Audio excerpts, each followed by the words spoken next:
tenho que reconhecer, gente, eu sei que é complicado, né? É que depois que você entende, para mim, pelo menos, se torna fácil, porque eu já consegui compreender. Mas quando a pessoa começa a olhar tudo aquilo e ver as explicações, as coisas, como elas realmente são, ela passa a ver que a coisa não é tão complicada, mas no começo é bem difícil, né? Vocês estão conseguindo? De verdade? Então, tá bom. Então, vamos lá. Apocalipse 19:1. Depois destas coisas, ouvi no céu uma como grande voz de numerosa multidão, dizendo, aleluia, a salvação e a glória e o poder são do nosso Deus. Amém, né? Versículo 2, por favor, Edu.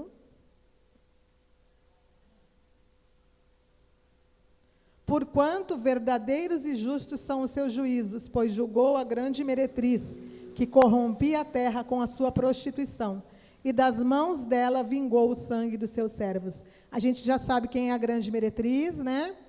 A grande meretriz aqui, nesta parte, está falando do conglomerado Babilônia, está falando de todas, as duas cidades, tanto a primeira, que já caiu no meio da tribulação, essa já tinha sido julgada, né? Aqui, a segunda cidade, todas as suas filhas, né? Como a gente viu no capítulo 16, que foram derramar das taças, e também a gente viu no 17, semana passada. Então, a meretriz aqui é o conglomerado de cidades que Deus julgou, olha lá, e eles estavam louvando a Deus por esse julgamento. Vamos ler aqui, versículo 1 e 2. A multidão glorifica a Deus, pois o Senhor julgou a grande meretriz Babilônia e suas filhas, quando derramou suas taças sobre ela. Apocalipse 16, as 7 taças, foi o que eu acabei de falar, né?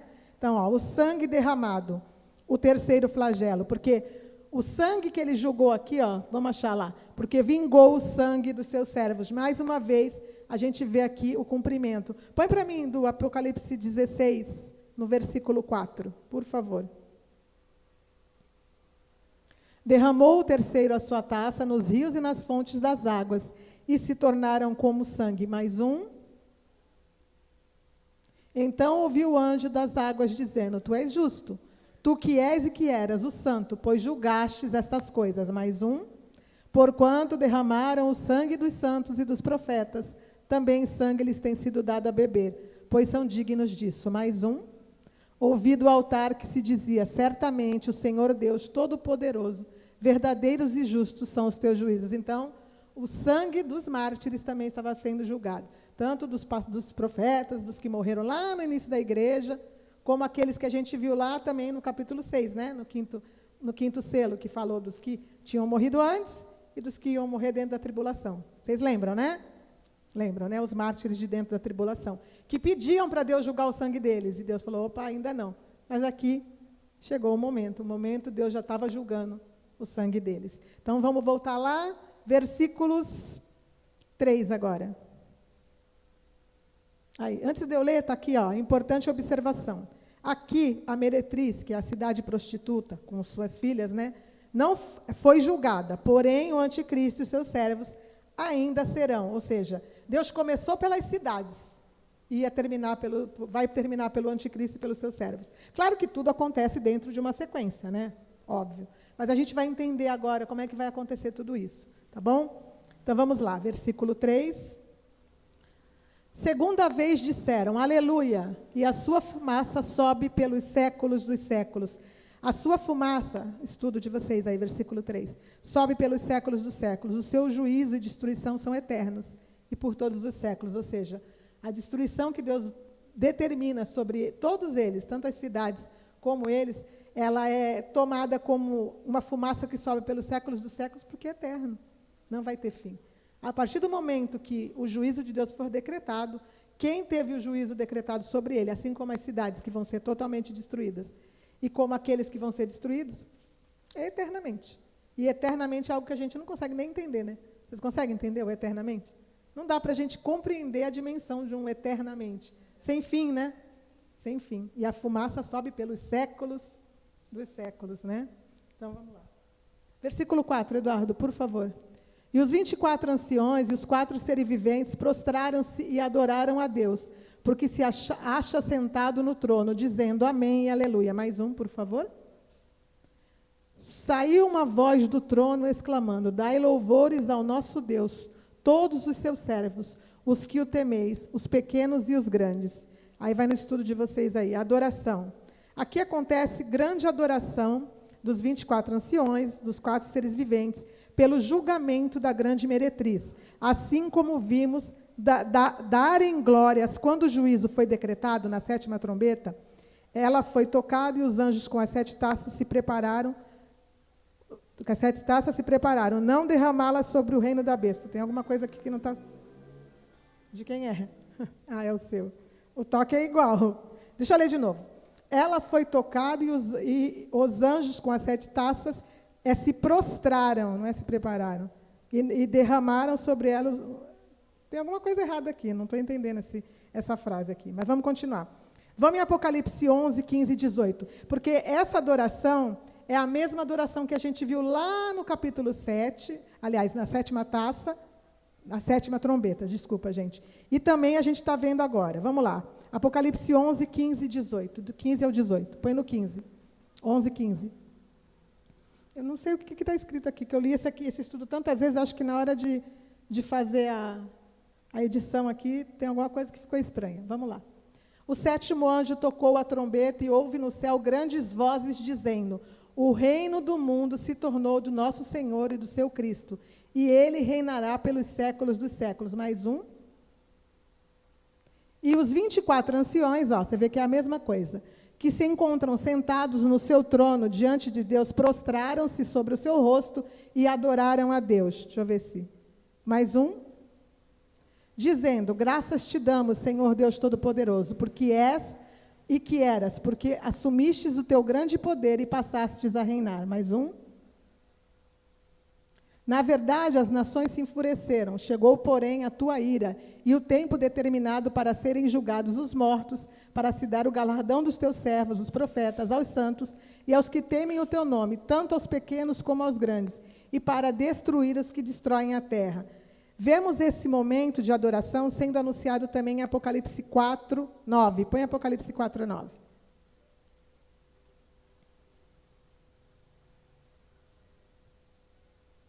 Quando esses seres viventes derem glórias e honras e ações de graças ao que se encontra sentado no trono e ao que vive pelos séculos dos séculos, a gente vai prestar atenção aqui na conjugação do verbo, quando eles derem. Então, aqui só estava dizendo o que ia acontecer. Eles não estavam dando glórias aqui, mas estava dizendo que em um dado momento, lembra que a gente falou sobre isso lá atrás? Que ia acontecer algo que ia fazer com que eles dessem glórias e honras a Deus. Põe mais um, por favor, Edu. Os 24 anciões prostraram-se diante daquele que se encontra... Prostrar-se-ão, futuro. Diante daquele que se encontra sentado no trono, e adorarão ao que vive pelos séculos dos séculos, e depositarão as suas coroas diante do trono, proclamando, mais um: tu és digno, Senhor, és Deus nosso de receber a glória, a honra e o poder, porque todas as coisas tu criaste, sim, e por causa da tua vontade vieram a existir e foram criadas. Então, aqui está lá no capítulo 4, lá no início. Não tinha acontecido ainda. Mas a gente está vendo que, quando a 7ª trombeta tocou, e ia começar o juízo das taças, que foi o que a gente leu agora, eles deram glórias e honras. Então, ali eles deram glórias e honras porque ia começar. E quando acaba, eles dão glórias e honras porque se cumpriu. Então, o momento que está aqui mostrando que isso ia acontecer é o momento da ira de Deus, tanto quando ela vai começar, quanto quando ela termina. Eles dão honras e glórias a Deus. Por quê? Porque a justiça de Deus está sendo feita, né? Então, tá, vamos lá. 19, 7, 6 agora, por favor, Edu. Isso. Então ouviu uma como voz de numerosa multidão, como de muitas águas, e como de fortes trovões, dizendo: aleluia, pois reina o Senhor nosso Deus, o Todo-Poderoso. Mais um, por favor. Alegremo-nos e exultemos, e demo-lhes glória, porque são chegadas as bodas do Cordeiro, cuja esposa a si mesmo já se ataviou. Então, são dois momentos de adoração diferentes. Primeiro, eles estavam dando glórias, igual falou lá no capítulo 4, pela destruição da meretriz. Agora, eles já estão dando glórias e honra de novo. Olha lá, vamos ver. Volta um, por favor. Então, ouviu uma voz de numerosa multidão. Então, existe uma multidão dando glórias aqui, como de muitas águas e como fortes trovões, dizendo: aleluia, pois reina o nosso Senhor, o nosso Deus, o Todo-Poderoso. Mais um. Alegremo-nos e exultemos e demos-lhe glória, porque são chegadas as bodas do Cordeiro, cuja esposa a si mesmo já se ataviou. Mais um, por favor.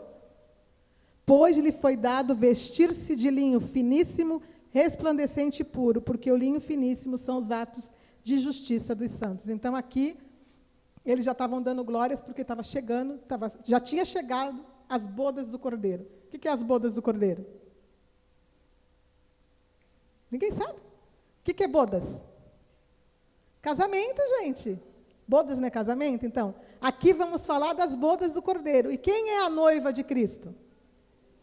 A igreja, que vai subir, não é? Então, aqui ela já estava sendo chamada de noiva, de esposa. Vocês leram lá? Porque aqui o casamento já estava acontecendo. E se ela já era esposa, é porque já estava consumado. Né? Vamos entender o que significa isso, tá? Ó, os seres viventes glorificam a Deus, pois é chegada as bodas do Cordeiro, com a esposa sendo apresentada. Põe a imagem, por favor, Edu, a primeira imagem. Vamos entender. A festa de casamento na cultura judaica. Isso é muito importante a gente entender como era a festa de casamento na cultura judaica na época de Jesus. Porque tudo que acontece na Bíblia, ela está fundamentada nessa festa que eles já viviam naturalmente. Então, vamos entender. Naquele tempo, costumava-se durar 7 dias. 7 dias de festa. Quanto tempo a igreja vai ficar no céu com Jesus?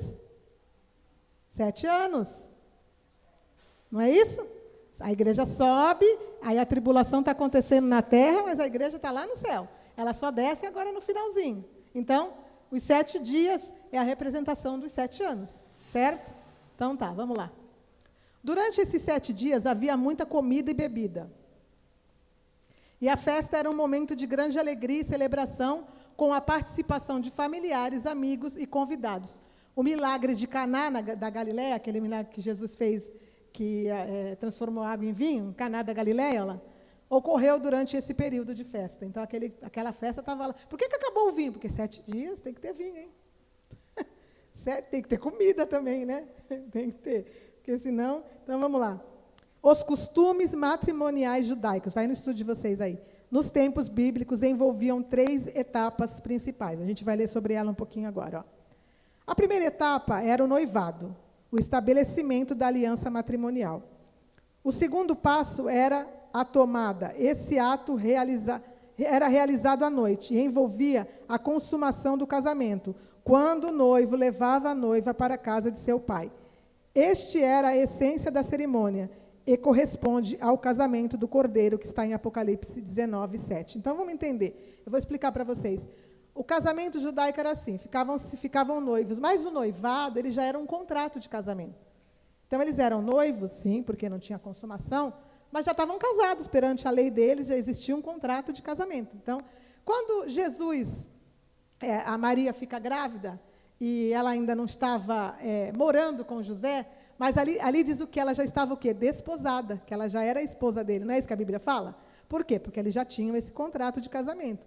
Então, quando ele fala, não vou mais casar com ela e vou sair de fininho, não é isso que ele faz? Porque ela está grávida, ele estava largando a mulher, entendeu? Isso não era a representação de simplesmente um noivado, não, os costumes da época, eles já estavam casados, só faltava preparar tudo para que houvesse a festa e a consumação do casamento. Assim, o casamento do Senhor Jesus. O que a gente entende? Quando Jesus ele fez a Santa Ceia do Senhor, a última ceia lá que ele fez, ele estava ali fazendo um noivado com a igreja dele. Porque o noivado deles é bem parecido. Eles tomam um cálice de vinho, a noiva, ela aceita. Como ela aceita? Chega lá o pai e o suposto noivo. Quer casar? Ela fala que sim ou não. Se ela falar que não, não tem casamento. Se ela falar que sim, ok. Aí eles pegam um cálice de vinho, ela bebe, ele bebe, se faz aliança e se faz um contrato de casamento. E o que o Senhor Jesus fez antes de morrer? Bebeu o cálice de vinho na Santa Ceia, fazendo uma aliança de casamento com nós, que somos a noiva dele, que estamos aqui aguardando. Então, é a mesma coisa. Vocês veem que é a mesma coisa? Então, vamos continuar para a gente entender. Deixa eu virar a folha.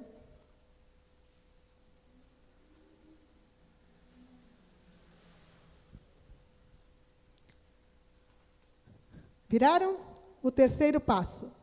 era a ceia, a festa do casamento. A gente já está na festa do casamento aqui. Já tinha acontecido o casamento, já tinha acontecido a consumação, que dura 7 dias e corresponde à ceia das bodas do Cordeiro. Na realidade, a ceia das bodas do Cordeiro, que está escrito aqui em Apocalipse 19:9, já é a festa em si, porque que dura 7 dias, porque tem a consumação no início e aí os 7 dias de festa. Por isso que falou, chegou as bodas do Cordeiro. Porque eles já estão vivendo ali o momento em que a esposa vai ser apresentada. E a festa já está comendo solta, entendeu? Já está lá, tipo, no céu. Imagina quanta coisa deve ter boa lá. A gente vai estar lá, não vai? Vocês vão? Em nome de Jesus, amém. Então, vamos lá. Também em Mateus 24:36, mais um versículo que confirma o casamento judaico. Põe lá para mim, por favor, Edu. Mateus 24:36. Mas a respeito daquele dia e hora, ninguém sabe, nem os anjos do céu, nem o Filho, senão o Pai. Esse versículo é um versículo meio polêmico, todo mundo usa ele para dizer que ninguém sabe o dia que Jesus vem arrebatar a igreja. Concordo que a gente não vai saber o dia exato. Por quê? Deus não ia falar, né? É muita folga. Mas a época, a gente tem como saber. A Bíblia nos aponta, né? Só que o versículo aqui não está querendo dizer que nós estamos proibidos de imaginar que dia é. Só está fazendo ali uma observação também do casamento judaico. Por quê? Porque quando o noivo ficava noivo da noiva, entenderam, né? O que ele fazia? Ele voltava para a casa do pai para construir a casa dele, o quarto nupcial, dentro da casa dos pais. A mulher sempre casava com o marido e eles iam todos morar na casa dos pais. Então, a gente vê aquelas novelas bíblicas que mostram que está todo mundo morando é porque era assim mesmo, tá, gente? O filho trazia a esposa para a família dele, morar com os pais dele, os irmãos, e assim sucessivamente, né? Existia uma forma de clã, né, como fala. E aí, o que acontecia? O pai ficava de olho lá, ele estava lá construindo as coisas e o pai estava lá de olho, vendo se estava bom, se não estava. Quando tivesse tudo pronto e o pai olhasse e falasse, agora está tudo certo, pode ir lá buscar sua noiva, e aí que ele ia. É a mesma coisa aqui, ó. Ninguém sabe o dia, a hora, senão o pai, porque o pai vai dizer para Jesus, chegou a hora, vai lá. Mas é óbvio que Jesus sabe, gente, isso é uma representação, justamente mostrando que essa relação de igreja, Jesus, noiva e cordeiro, noivo, que nós somos a noiva e ele é o noivo, é uma representação do casamento judaico, porque o povo do passado, quando ele falava dessas coisas, eles entendiam. Por isso que era dessa forma que Jesus ensinava. Ele usava todos os costumes da época de plantação, de colheita, de tudo que tinha naquela época para poder ensinar o povo. Então, hoje, a gente que não entende muito das coisas e não vai pesquisar, a gente fica meio tipo, porque não é o nosso costume. Mas eles, quando eles pregavam, eles entendiam, porque para eles isso era o costume deles. Então, era fácil para eles entenderem. Então, Jesus pregava de forma popular, né, como fala, né, nos dias de hoje. Então, tá, vamos continuar. Vemos que no versículo 7, o casamento já havia sido consumado, como eu falei para vocês. Vemos aqui já a esposa do Cordeiro. 2 Coríntios 5:10. Põe lá 2 Coríntios 5:10, por favor, Edu.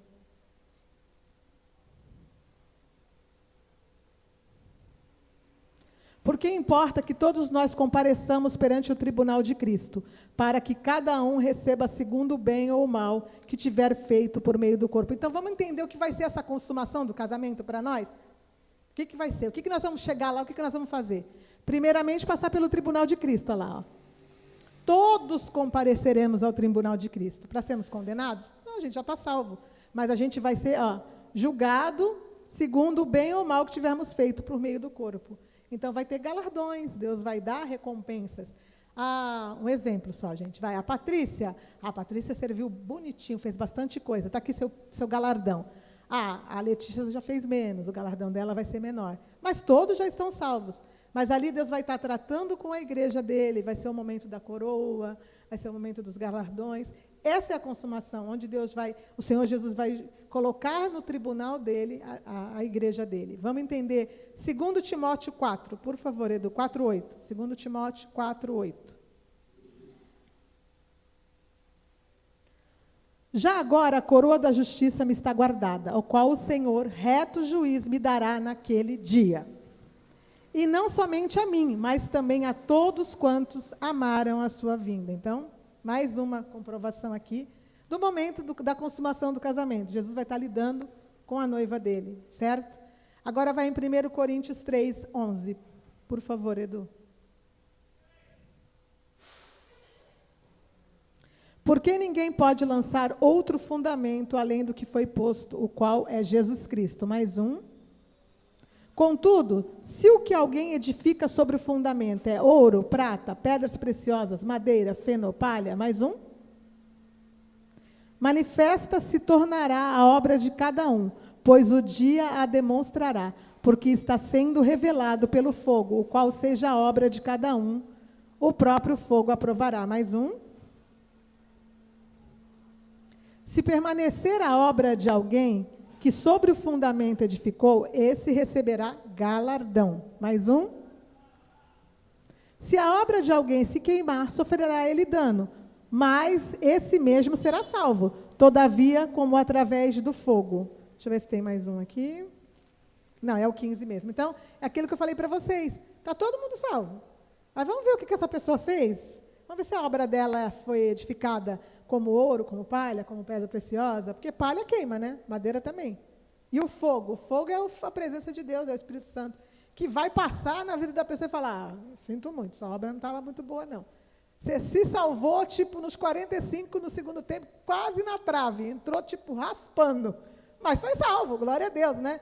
Eu tinha um pastor que ele falava uma coisa que eu sempre achei engraçada e eu guardava, que eu quero ser salvo, nem que eu fique lá no fundo do céu tirando o pó da asa do anjo. Então, se tiver que ficar no fundo do céu, tirando o pó da asa do anjo, está lá, né? Mas o galardão, as recompensas serão para aqueles que as suas obras forem aprovadas diante de Deus. Então, ainda tem isso ainda, gente. Mas, estando lá, é o quanto basta, né? Claro que a gente quer ter o galardão, né? Claro. A gente procura fazer o nosso melhor, mas está tudo na mão do Senhor, né? O importante é estar lá, né? Então, vamos lá. Versículo 9, por favor, Edu, 19, 9. Então me falou o anjo, escreve, bem-aventurados aqueles que são chamados à ceia das bodas do Cordeiro, a comida, né? É a segunda parte do casamento, né? Ou, segunda parte entre aspas, né? Porque a família vai estar comendo desde o primeiro dia, né? Os noivos é que vão para a consumação, o povo está sempre comendo, né? Claro que aqui é uma representação, né, gente? É uma representação. E acrescentou, são estas as verdadeiras palavras de Deus. Mais um, por favor. Deixa eu ver quantos são. Espera aí, me perdi aqui. É só o 9? Ah, então tá.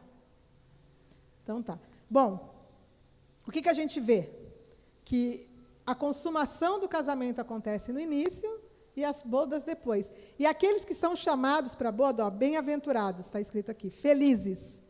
Todos os que forem convidados para a ceia do casamento do Cordeiro. Que além da esposa, porque a noiva já estava lá, não estava? A esposa já estava sendo apresentada. Então, quem são os convidados? Tem convidado também ali, ó. Além da esposa, estão ali também aqueles que foram salvos dentro da tribulação, sendo os convidados. Apocalipse 15, 2. Vamos dar uma olhadinha lá? Então, Apocalipse 15, 2, por favor. Vi como um mar de vidro mesclado com fogo e os vencedores da besta, da sua imagem e do número do seu nome, que se achavam em pé no mar de vidro, tendo harpas de Deus. Então, esses aqui a gente sabe que foram tirados já na tribulação, né? Foram os que aqui estavam arrebatados, porque não são almas, mas saíram lá no meio da tribulação. Quem lembra? Vocês lembram, né? Tá. Então, eles vão estar lá como convidados, porque a noiva já estava lá em cima. Já estava sendo citada até como esposa. E eu também acredito, entendeu? Porque, pelo tudo que a gente vê, que os 144 mil também serão os convidados, porque eles não são a noiva, a gente já viu isso, né? Eles fazem parte da igreja, mas eles não são a noiva. Tanto é que eles são colocados como homens, lembra que eu falei para vocês? Então, para mim, eles também são os convidados, junto com esses outros aqui, porque eles vão ser participantes da salvação desses daqui, né? Eles vão ter parte nessas salvações. Então, para mim, eles também são convidados. Agora, que vai ter convidado, vai. Entendeu? Que vai estar lá só de olho na apresentação da noiva, que será a igreja que subiu, né? Então, tá, vamos lá. Versículo 10, por favor, Edu. 19, 10. Estão entendendo? Então, tá bom. Prostrei-me ante aos seus pés para adorá-lo. Ele, porém, me disse, o anjo, né? Vê, não faças isso. Sou conservo teu e dos teus irmãos, que mantêm o testemunho de Jesus. Adora a Deus, pois o testemunho de Jesus é o espírito da profecia. Vai no versículo 10 aí. Aqueles que dão testemunho de Jesus cumprem as profecias.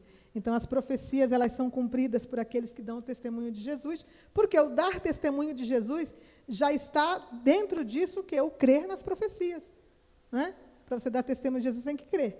Assim como os profetas lá atrás, a gente vai ver isso na semana que vem, que vai falar também sobre o testemunho dos próprios profetas, que também é o espírito de profecia, que eles tinham que falar daquilo que Deus estava dizendo para eles que ia acontecer, e davam testemunho disso. Né? Então, o espírito da profecia é você dar testemunho de Jesus. Então, adora a Deus, o anjo falou, não me adora não. Entendeu? Eu sou conservo de vocês. Vocês é que estão dando testemunho de Jesus aí. Entendeu? Então, vamos continuar. Versículo 11, por favor. Viu o céu aberto. Desculpa, gente. Viu o céu aberto. E eis um cavalo branco. E o seu cavaleiro se chama Fiel e Verdadeiro. E julga e peleja com justiça. Agora Jesus vai descer. Agora o negócio vai pegar. Então, vamos lá.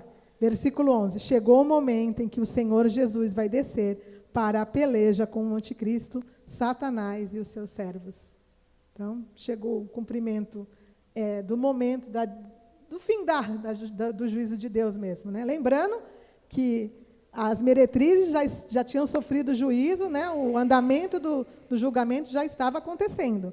Mas os anjos trouxeram as taças. O Senhor Jesus estava lá no céu ainda, com a noiva, tal, na festa, mas a coisa já estava acontecendo, entendeu? Quando Jesus desce, o negócio já estava acontecendo. Está dando para entender, né? Então, vamos lá. Versículo 12, por favor, Edu. Aí.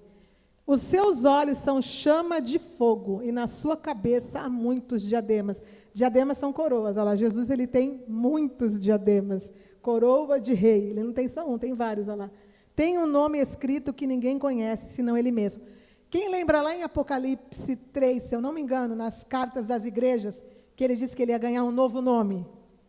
Lembra que a gente leu? Ele tem um novo nome. Então, quem fica aí arrumando confusão, que vocês normalmente não pesquisam isso, mas tem gente que cisma de ficar, o nome não é esse, o nome é aquele, porque o nome de Jesus não é aquele. O nome de Jesus verdadeiro, o novo nome dele, aí ele sabe e a gente vai conhecer só lá no céu. Que é o nome que ele vai ser chamado lá no céu, né? O novo nome, que ninguém conhece senão ele mesmo. Então, mais um, por favor. Deixa eu ver se eu tenho 12 aqui. Tem. A glória do Senhor Jesus está sendo descrita. Versículo 13, por favor. Está vestido com um manto tinto de sangue, e o seu nome se chama Verbo de Deus. Então, o manto aqui dele, então o céu abriu, ele desceu. E ali está mostrando para nós que o manto dele já estava tingido de sangue. Por quê? Vamos entender? Então, vamos lá. É o 13, né? Manto tinto de sangue. Ele já está com o manto manchado de sangue. Por quê? Por que será, né? Vamos lá em Isaías 63, 1, para a gente entender. Isaías 63, 1. Quem é este que vem de Edom, de Bosra, com vestes de vivas cores, que é glorioso em sua vestidura, que marcha na plenitude da sua força? Sou eu quem fala em justiça, poderoso para salvar. Mais um. Por que está vermelha o traje e as suas vestes como daquele que pisa uvas no lagar? Mais um, por favor. O lagar eu pisei sozinho, e dos povos nenhum homem se achava comigo. Pisei as uvas na minha ira, e no meu furor as esmaguei. E o seu sangue me salpicou as vestes e me manchou o traje todo. Então, aqui a gente vai achar o porquê que ele já estava com as vestes manchadas. Porque ele esteve lá em Edom, em Bosra, não está escrito ali? Bosra é em Edom. Vamos entender. É interessante a gente olhar, né, que a palavra ela vai se desenrolando para a gente entender. Está aí no estudo de vocês. Onde é Bosra? Aí vamos ver a imagem, por favor, Edu, para a gente entender onde é Bosra.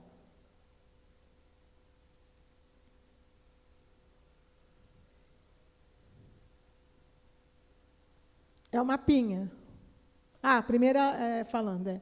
Origem e localização, olha lá. Bosra é a capital e centro administrativo do reino de Edom, localizado na região montanhosa a sudeste do Mar Morto. Significado: embora Bosra possa significar curral de ovelhas, a Bíblia usa a cidade como um símbolo de guerra e destruição, especialmente em relação a Edom. Edom é a cidade, ou a região, ou a nação, fundada por Esaú. Eu já falei isso para vocês. Quem era Esaú? O irmão de Jacó, né? E Deus, pelo jeito, está bem bravo com o povo de Edom ali, com Esaú, e foi lá para Bosra, que é a capital, para resolver o problema dele primeiro lá, pisar o lagar. Lagar e as uvas, a gente viu isso no capítulo 14, né, sobre o lagar, antes da igreja ser tirada, aliás, depois da igreja ser tirada, a igreja não, os santos da tribulação, serem tirados no segundo arrebatamento, depois no finalzinho está lá falando do lagar, que Deus pegou as uvas e jogou tudo no lagar para ser pisado pela ira dele, né? Então, a ira de Deus que está caindo aqui sobre o povo de Edom já é a justiça de Deus descendo por aqueles que desobedeceram, e a gente vai entender agora por quê, tá bom? Então, vamos lá. Por que o Senhor Jesus vai para Bosra, antes de Jerusalém? A gente vai entender. Põe Obadias 1:9, por favor. Obadias 1:9.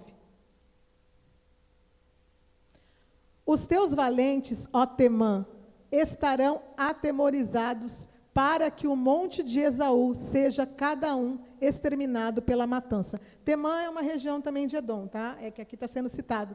Esaú e Temã, que era uma das primeiras cidades que teve lá na região de quando Esaú fundou. Mas é a mesma coisa, tá? Vamos mais um versículo, por favor. Deixa eu ver até onde vai aqui. Até o 14, tá.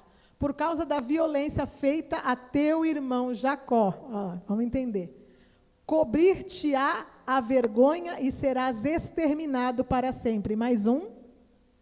No dia em que, estando tu presente, estranhos lhe levaram os bens, e estrangeiros lhe entraram pelas portas, e deitaram sorte sobre Jerusalém.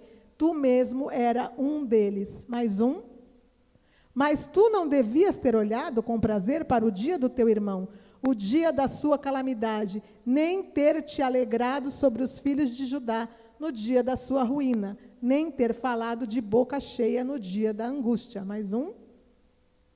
Não devias ter entrado pela porta do meu povo no dia da sua calamidade, tu não devias ter olhado com prazer para o seu mal no dia da sua calamidade, nem ter lançado mão dos seus bens no dia da sua calamidade. Mais um. Não devias ter parado nas encruzilhadas para exterminares os que escapassem, nem ter entregado os que lhe restassem no dia da sua angústia. O que a gente está entendendo aqui? Que quando o anticristo for invadir Jerusalém no meio da tribulação, o povo de Edom vai estar junto. Certo? O povo de Edom vai estar junto e vai participar de tudo. Só que Deus não vai se deixar escarnecer, porque ele está atacando o próprio irmão dele. Então, os outros também vão estar atacando, mas vai ter primo, vai ter parente mais distante, mas o próprio irmão.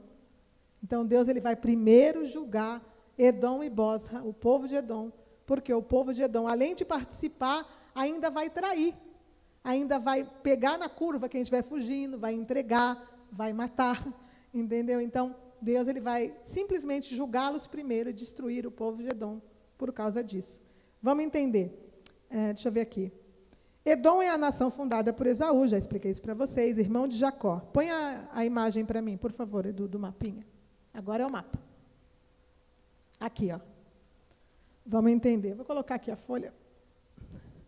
Ó, esse mapa é um mapa antigo, certo? Da época que, de antigamente mesmo, que antes de Jesus, quando se dividiu, ó, o povo de Edom ficava aqui, ó, no pezinho.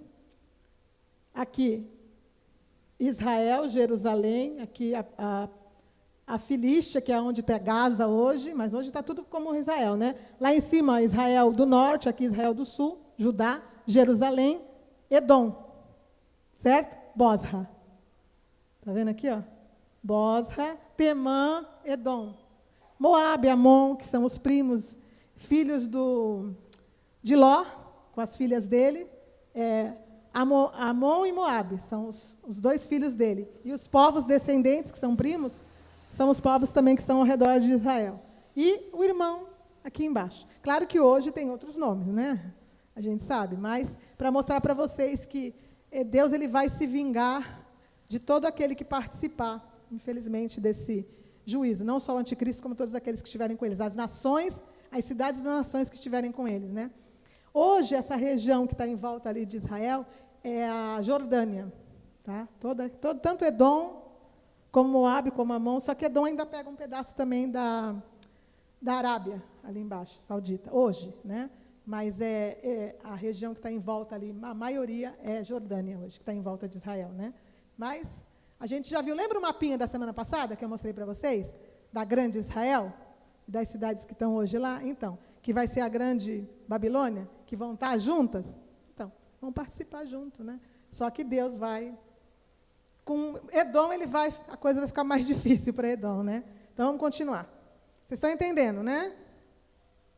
Deixa eu ver aqui. Deixa eu ver onde eu parei. Observação importante, né? Então tá. Vamos lá. Quando os céus se abrem, o Senhor Jesus vai primeiro em Bosra, como a gente já viu. Podemos entender que as taças do seu juízo, flagelos, já estão sendo derramadas pelos anjos, e a grande Babilônia e as cidades das nações já estão sob juízo. Nesse momento, os reis da terra e os poderosos tentarão fugir dessa destruição. Isaías 2:6. Vamos lá ver o que acontece. Porque as cidades estão sendo destruídas. Está descendo fogo, tem terremoto para todo lado, está descendo fogo para todo lado. Deus está mandando o juízo dele, né? E o que os reis e os poderosos vão estar fazendo nesse momento? 2:6, vamos lá. Pois tu, Senhor, desamparastes o teu povo, a casa de Jacó, porque os seus se encheram da corrupção do Oriente, e são agoureiros como os filisteus, e se associam com os filhos dos estranhos. Então, aqui Deus está mostrando por quê que primeiro ele largou o povo de Judá e de Israel na mão dos inimigos. A gente já sabe que o povo estava pecando, né? Está pecando, né? A gente está falando do passado, mas é agora, né? Então, tá, vamos lá. Está cheio de... contra os seus tesouros, também está cheio de cavalos e os seus carros, e não tem... vou ler tudo de novo, peraí. Ó. A sua terra está cheia de... Tu botou no outro já? Por isso que eu estou me perdendo. Põe no 6 de novo, que eu vou ler de novo. Pois tu, Senhor, desamparastes o teu povo, a casa de Jacó, porque os céus se encheram da corrupção, tá? Do Oriente, do meio do Oriente lá, né? E são agoureiros, como os filisteus, que é a região de Gaza, que eu já mostrei para vocês, e se associaram com os filhos dos estranhos. Agora põe no 7, por favor. A sua terra está cheia de prata e de ouro, e não tem conta os seus tesouros. Também está cheia de cavalos, e os seus carros não têm fim. Até onde que tem que ir? Então vai, pode ir embora. Também está cheia a sua terra de ídolos.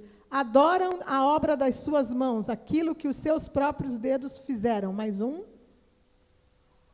Com isso, a gente se abate, e o homem se avilta. Portanto, não lhes perdoarás. Mais um.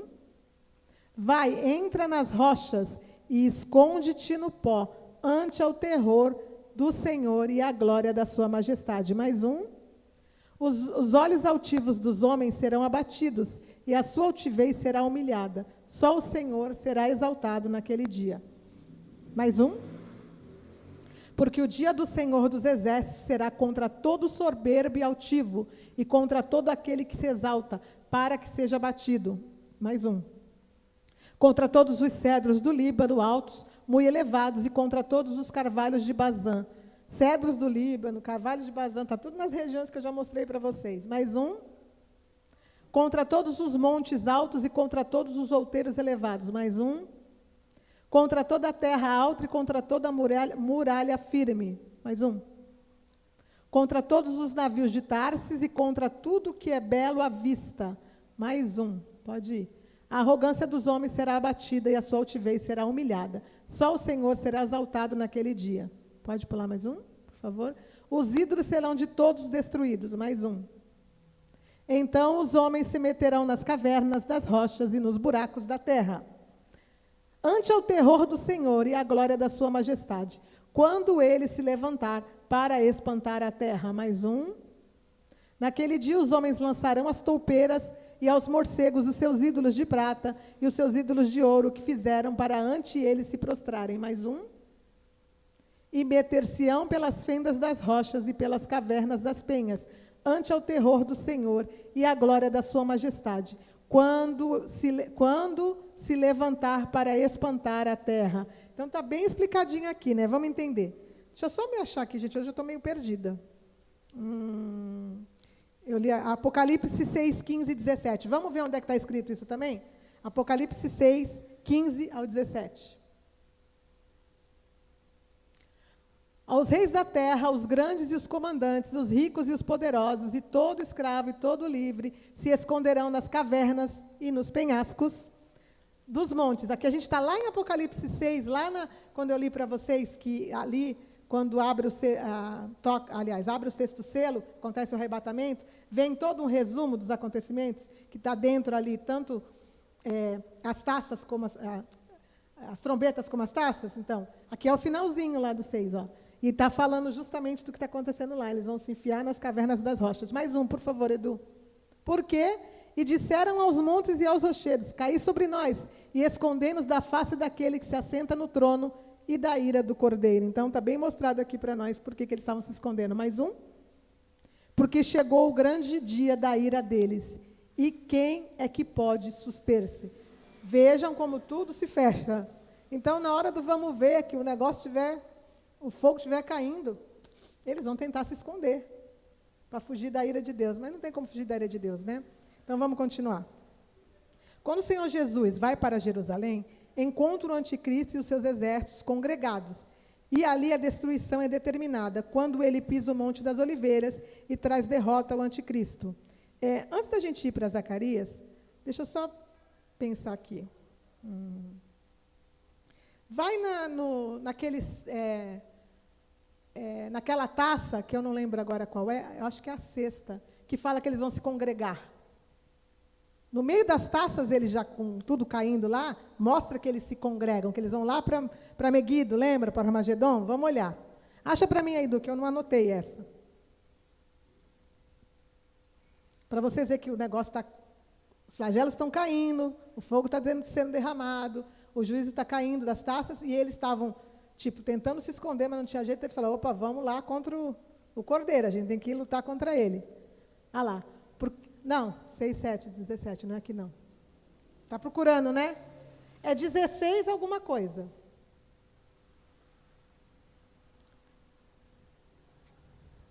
Acha lá para nós.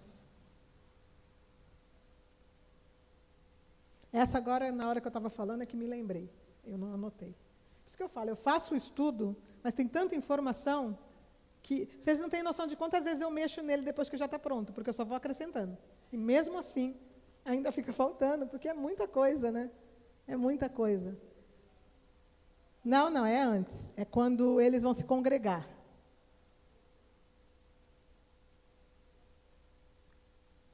Ou é o quinto ou é o sexto flagelo.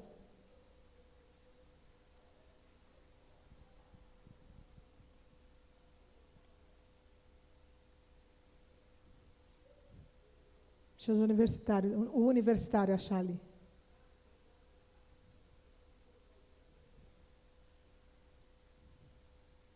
Achou?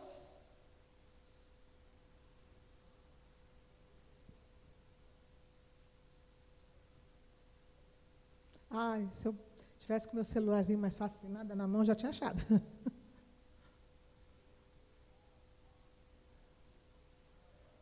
Vocês têm que ficar também rápido, gente. Quando for perguntar alguma coisa, vocês abriram o celular e já achar. Entendeu? Aqui, ó. Não, aqui ainda é o Apocalipse 16, 19. Tá. É que eu estou olhando 16, acho que ele já achou. 16, acho que ele já achou.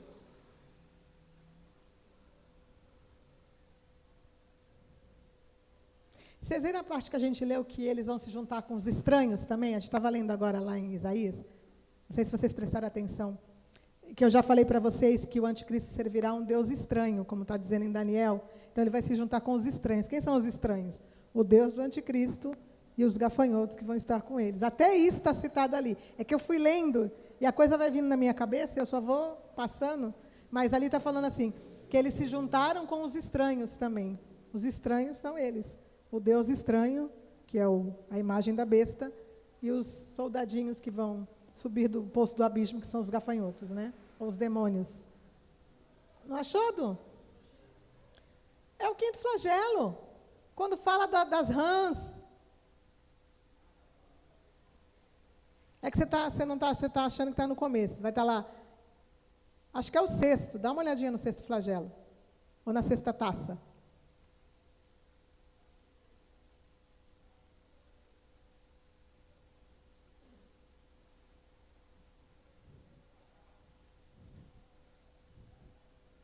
Ai, gente, que nervoso. Não pode esperar, né? A hora está passando.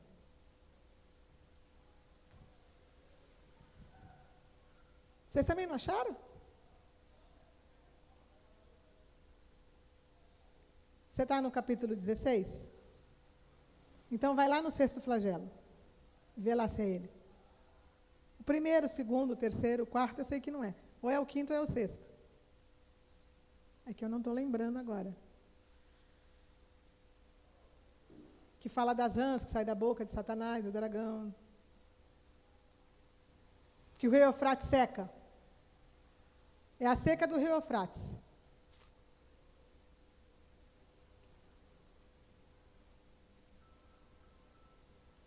Depois você acha, vai, Edu, vamos continuar, senão vai ficar aqui e aí fica difícil. Não achou, deixa. Põe lá em Zacarias 14, 3. Hã? Fugiu, se escondeu? Achou? Derramou o cesto a sua taça sobre o grande rio Eufrates. É o sexto, está vendo? Cujas águas secaram, para que se preparasse o caminho dos reis que vêm do lado do nascente do sol. Mais um. Então vi sair da boca do dragão, da boca da besta, da boca do falso profeta, 3 espíritos imundos semelhantes às rãs. Prossegue. Porque eles são espíritos de demônios, operadores de sinais, que se dirigem aos reis do mundo inteiro com o fim de ajuntá-los para a peleja do dia do Deus, do grande dia do Deus Todo-Poderoso. Então, eles se juntam para atacar Jesus Cristo, né? Com a peleja. Por quê? Porque eles estão, as taças estão sendo derramadas ali e eles estão vendo que eles vão ser destruídos. E eles vão tentar, né? Só tentar, né? Porque não adianta nada. Então, vai lá agora em Zacarias 14, 3. Só. Zacarias 14, 3. Então sairá o Senhor e pelejará contra essas nações, como pelejou no dia da batalha. Põe mais um. Naquele dia estarão os seus pés sobre o Monte das Oliveiras, que está defronte de Jerusalém para o oriente. O Monte das Oliveiras será fendido pelo meio, para o oriente, para o ocidente, e haverá um vale muito grande, metade do monte se apartará para o norte, e a outra metade para o sul. Mais um. Fugireis pelo vale dos meus montes, porque o vale dos montes chegará até Azal. Sim, fugireis como fugistes no terremoto no dia de Uzias, rei de Judá. Então virá o Senhor, meu Deus, e todos os seus santos com ele. Então, Jesus descendo ali também, ó, pisando no Monte das Oliveiras. Depois que ele sai de Boça, ele vai para Jerusalém, pisa o Monte das Oliveiras, ele está diante lá da porta, acorda, ele está diante da Porta Dourada, ele está lá diante do Vale de Cedron, que é onde eles se congregam e vão lá para o Vale de Cedron, e aí Jesus desce com a igreja dele, e aí a gente já sabe que o fogo está caindo, né? Tá, vamos para Ezequiel 38, 19.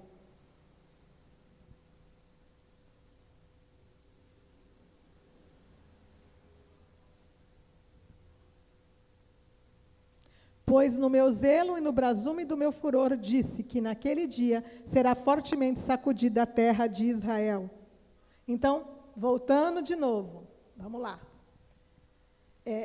O Senhor Jesus desceu, ele foi para Boça, ele destruiu Boça, ele volta. Os reis da terra tentaram se esconder nas cavernas, aliás, na hora do fogo caindo, eles estavam se escondendo para tudo quanto era lado. Mas eles sabiam que eles tinham que se congregar para poder ir contra o Senhor Jesus, e eles vão ser levados, não é o que Deus fala? Eles vão ser puxados com anzóis nas suas bocas e vão ser arrastados lá para o vale de Josafá, ou vale de Cedron, aonde o Senhor Jesus desce. Por quê? Porque eles vão ser destruídos ali, né? E é o que a gente está vendo, que aconteceu terremotos nas cidades das nações, aconteceu terremotos, grandes terremotos. Mas esse terremoto aqui é o terremoto quando Jesus desce lá no Monte das Oliveiras e ele sacode Jerusalém, ó. A terra de Israel é sacudida. Porque as cidades das nações estão também por fora. Vai ser Tiro, vai ser... As cidades vizinhas, Bosra, vai começar tudo a tremer. Né? Mas quando Jesus desce e pisa no Monte das Oliveiras, aí o negócio fica ali, mais próximo. Vocês estão entendendo? Está dando para entender, né? Então vai ser uma coisa rápida, gente, é uma coisa em cadeia. Mas quando a gente vai explicando, parece que o negócio é longo. Mas não, vai ser tudo rápido, né? É que explicado parece que é longo, né? Tá, vamos para o versículo 14 agora. 19 e 14. E seguiam-nos os exércitos que há no céu, montados em cavalos brancos, com vestiduras de linho finíssimo, branco e puro. É o que a gente acabou de ler. Que Jesus desce e os seus santos com ele, olha lá. Seguiam-lhes os exércitos que há no céu, montados em cavalos brancos, com vestiduras de linho finíssimo, branco e puro. Mais um, põe no 15. Sai da sua boca uma espada afiada, para com ela ferir as nações. Antes de eu terminar de ler, ó, versículo 14. Exércitos em cavalos com vestes brancas. O Senhor Jesus desce com a sua esposa, os salvos. Muita gente falava assim, os anjos, mas para que anjo vai vir em cavalo? E outra coisa, as vestes brancas é de quem? E a própria palavra disse, agora a gente leu ali em cima, que a noiva se ataviou com... vai em cima de novo, o 14. Só isso. Ela se ataviou com um linho finíssimo e puro, que é os atos de justiça dos santos. Não é o que estava falando lá da esposa do cordeiro? Então, é a igreja. Tem gente que lê e fala, não, é os anjos que vão descer. A gente já leu lá no outro capítulo que vai descer os santos com ele. Quem é que desce com Jesus? A esposa dele. Né? A igreja salva, arrebatada. Ou a noiva arrebatada. Né? Ali já é a esposa. Né? Então tá. Põe no 16 agora, Edu, por favor. Deixa eu ver se tem alguma coisa do 15 aqui. Não, é o 15 e 16, pode pôr 16. Tem no seu manto e na sua coxa um nome escrito, Rei dos Reis e Senhor dos Senhores. Vai no estudo aí, ó. Espada da sua boca, que a gente leu agora há pouco, no versículo 15.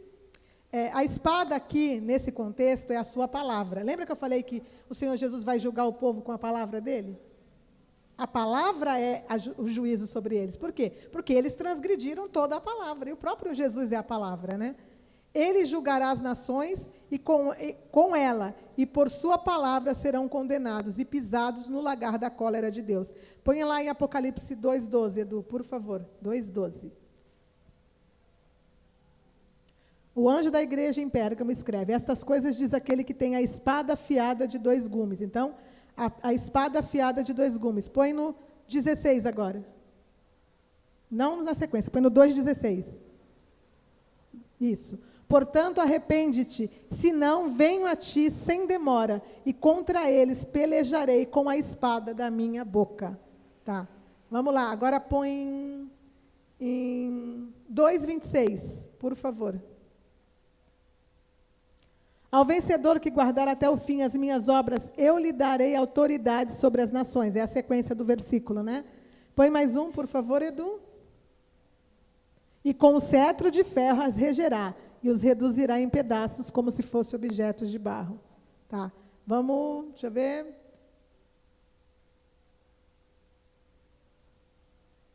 Põe no 12,5, por favor. 12,5.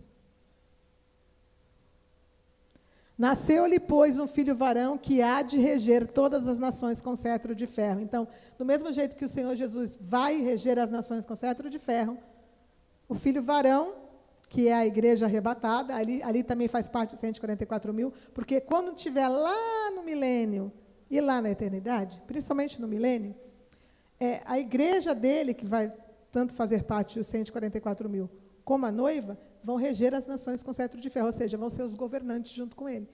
O Senhor Jesus é o rei, e vai ter os que vão ajudá-lo a governar.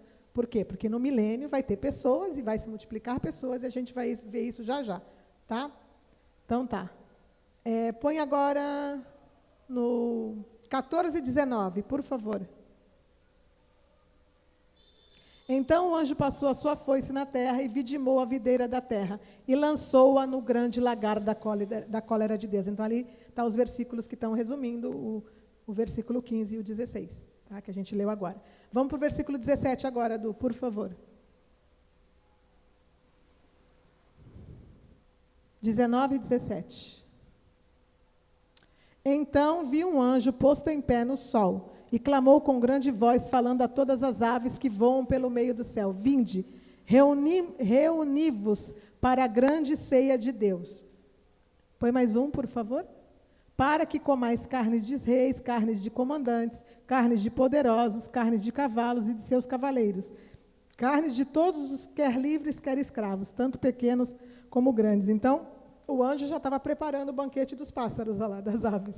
Por quê? Porque Deus ia começar a destruição deles contra os reis, contra os poderosos, contra todos aqueles que fazem parte do exército do anticristo, tá?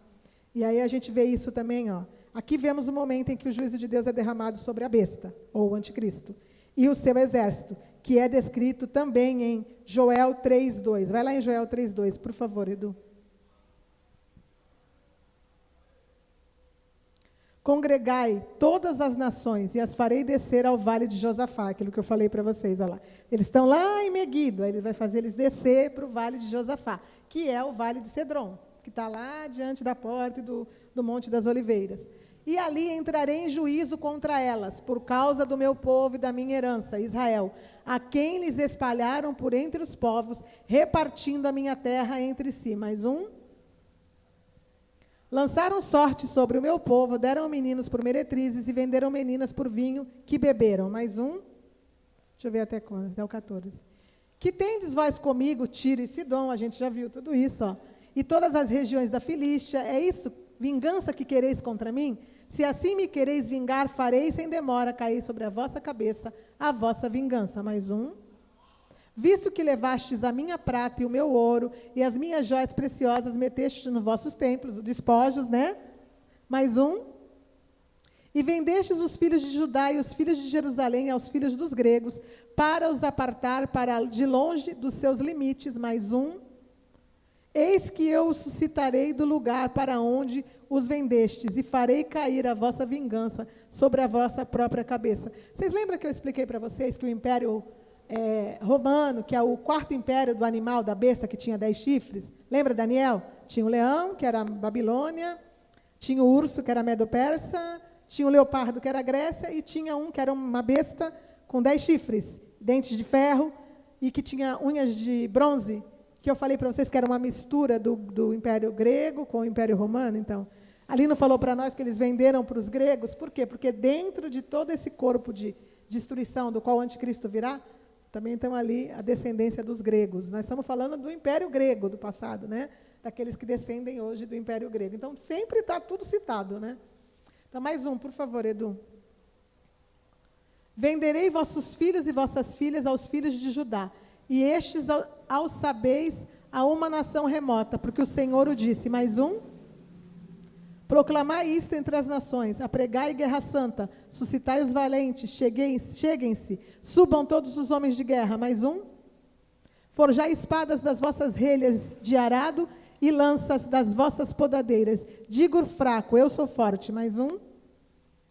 Apressai-vos e vinde todos os povos em redor e congregai-vos, para ali o Senhor fazer descer os teus valentes. Mais um. Levantem-se as nações e sigam para o vale de Josafá, porque ali me assentarei para julgar todas as nações em redor. Mais um. Deixa eu ver até onde. Lançai a foice, porque está madura a seara. Vinde, pisai, porque o lagar está cheio, e os seus compartimentos transbordam, porque a sua malícia é grande. Mais um. Multidões e multidões no vale da decisão, porque o dia do Senhor está perto no vale da decisão. Mais um. É só até o 14, né? Então, vai lá em Ezequiel 38:16 agora. Ezequiel 38:16. Tudo isso a gente já leu, né? Mas eu acho que agora está dando para vocês gravar, né? Porque a gente já leu tantas vezes. Eu falei que eu ia cansar vocês de vocês lerem os mesmos versículos.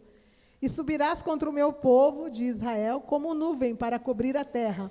Nos últimos dias hei de trazer-te contra a minha terra, para que as nações me conheçam a mim, quando eu tiver vindicado a minha santidade em ti, ó Gog, perante elas. Nós já sabemos que Gog é o anticristo, né? Mais um, por favor. Assim diz o Senhor Deus, não és tu aquele de quem eu disse nos dias antigos? o anticristo. Por intermédio dos meus servos, os profetas de Israel, os quais então profetizaram durante anos que te faria vir contra eles, mais um. Naquele dia, quando vier Gog contra a terra de Israel, diz o Senhor Deus, a minha indignação será muito grande. Agora vai em Ezequiel 39, 1.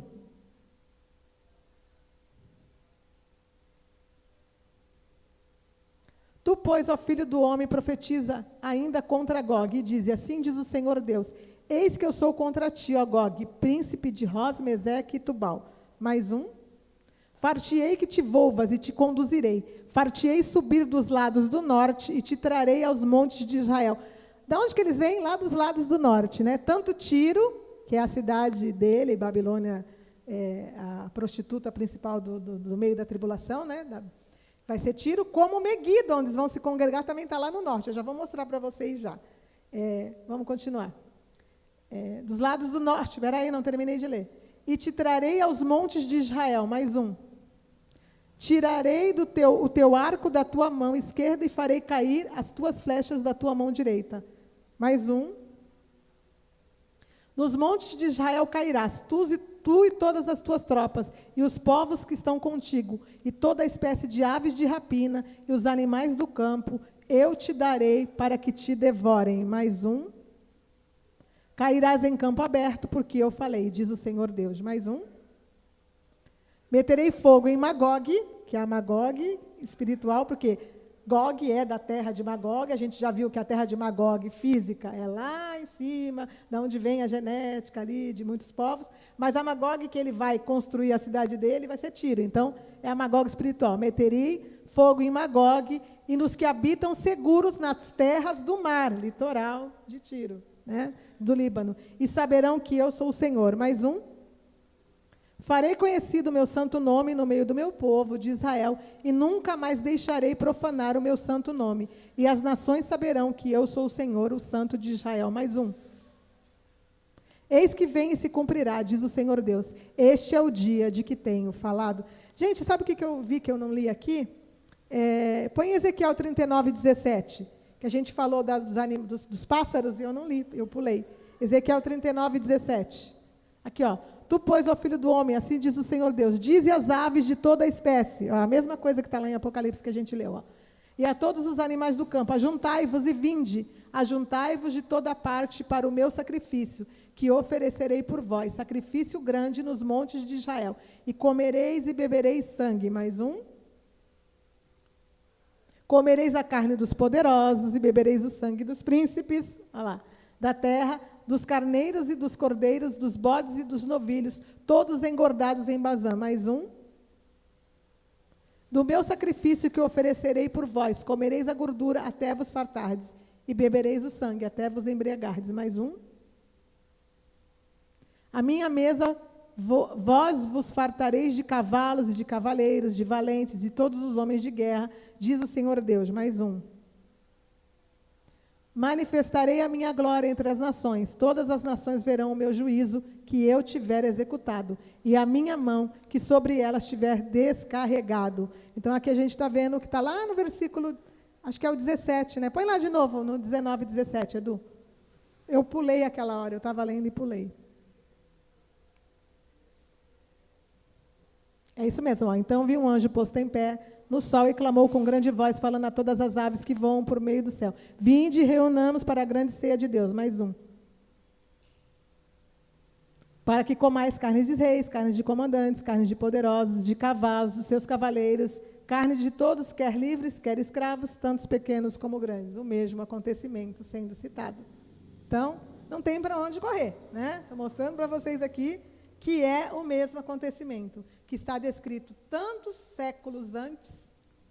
Lá na época, antes de Jesus nascer, os profetas já falavam, os profetas falaram, como a Bíblia diz que, não é esse aquele de quem os meus profetas falaram? Então, está tudo descrito. Então, estou mostrando para vocês que tudo está se encaixando e que o cumprimento profético de todos os livros dos profetas, e do livro do Apocalipse, do livro de Daniel, todos os profetas, eles são uma coisa só. Você vai pegando as pecinhas e vai encaixando uma na outra, né? É o que a gente está fazendo aqui. Tá, então vamos para a imagem do que eu falei. Põe lá, na imagem que eu vou mostrar do norte. A próxima. Aqui, ó. Eu já mostrei esse mapinha para vocês, mas só para vocês verem, ó. Líbano é lá em cima, da onde está Tiro. Norte de Israel, norte de Jerusalém. Então, extremo norte. E Meguido, onde eles vão se congregar para descer também para Jerusalém. Da onde eles vêm? Do norte. Então, tudo sempre explicadinho, né? Então, vamos continuar. Deixa eu ver agora. É importante observarmos, vai aí, depois da imagem exibida agora, está escrito aí, depois dos versículos que a gente leu, acharam? Então tá. É importante observarmos que nessa peleja em que a esposa de Jesus, os salvos arrebatados, desce com ele, o Senhor fará justiça por Israel, que se arrependerá e reconhecerá o seu Messias. Então, o seu Messias Jesus. Então, ele vai descer para destruir o anticristo, para destruir os exércitos, para pisar o lagar, pelo povo dele. O povo dele pecou, o povo dele errou. Ele vai enviar muitos lá para fazer justiça? Vai, porque ele quer que o povo se arrependa. E vai ter aqueles que vão se arrepender. Lembra que vai ter aqueles que Deus vai esconder, que vão fugir para o deserto, lá no capítulo 12. Lembra que eu li para vocês? No capítulo 12, a mulher foge para o deserto e vai ser escondida por Deus. Então, um remanescente do povo de Israel, esse que vai ser escondido por Deus, porque muitos vão morrer, muitos vão se entregar para o anticristo, que vão ser escondidos, eles vão descer para a região de Edom. A gente não sabe exatamente em que lugar Deus vai escondê-los, mas em algum momento, lá no final, por que Edom vai ser também culpado? Porque eles vão entregar, eles vão encontrar e eles vão entregar. Entendeu? Além de participar do ataque, eles vão entregar. Então, quando o povo de Israel estiver sendo entregue novamente para o anticristo, muitos mortos, porque eles vão voltar também. O povo de Israel, Judá, esses que vão ser salvos também vão estar lá adiante, porque eles vão ser entregues. Porque eles vão ser escondidos por 2 anos e meio, aliás, por 3 anos e meio. Mas depois dos 3 anos e meio, que é o final, eles vão ser encontrados. E aí, Deus vai falar, agora o negócio vai ficar feio, porque ele vai descer pelo povo dele. Por mais que eles tenham errados, vai ter aqueles que vão se arrepender e que vão reconhecer Jesus como Messias. Vamos ver isso? Vamos ver? Então, vamos lá em Zacarias 12, 2. Põe lá para mim, por favor, Zacarias 12, 2. Eis que eu farei de Jerusalém um cálice de tontear para todos os povos em redor. Sempre ali, está vendo? E também para Judá, durante o sítio contra Jerusalém. Mais um. Naquele dia farei de Jerusalém uma pedra pesada para todos os povos. Todos os que a erguerem se ferirão. Então, ele vai usar eles para erguer Israel ali, para trazer justiça. Mas aqueles que tocarem Israel também vão ser feridos. É o que está dizendo ali para nós. Ó. Sabe aquela história do filho? Às vezes a gente deixa alguém fazer alguma coisa contra o nosso filho, porque na escola, vamos lá, mas depois a gente quer ir lá e resolver o problema com a pessoa que tentou contra o nosso filho. É mais ou menos isso. Deus vai falar, vai lá, faz justiça para ele se arrepender. Aí ele se arrepende, agora vocês vão ver pelo que vocês tocaram no meu filho. É isso, entendeu? Deus, ele age dessa forma, é uma forma interessante, né? Mas é a forma que Deus vai agir com o povo de Israel. E com a gente também, com a igreja ele também age assim. Aqueles que erguerem se ferirão gravemente, e contra ela se ajuntarão todas as nações da terra. Mais um. 4 agora, Edu. Deixa eu só ver até onde vai. Naquele dia, diz o Senhor, ferirei de espanto todos os cavalos e de loucura os que montam. Sobre a casa de Judá abrirei os olhos e ferirei de cegueira a todos os cavalos dos povos. Mais um. Então os chefes de Judá pensarão assim, os habitantes de Jerusalém têm a força do Senhor dos exércitos, do seu Deus. Então aqui, quando eles estiverem lá, eles já vão estar com a força de Deus guardando eles. Vamos em Zacarias 13, 8 agora, por favor.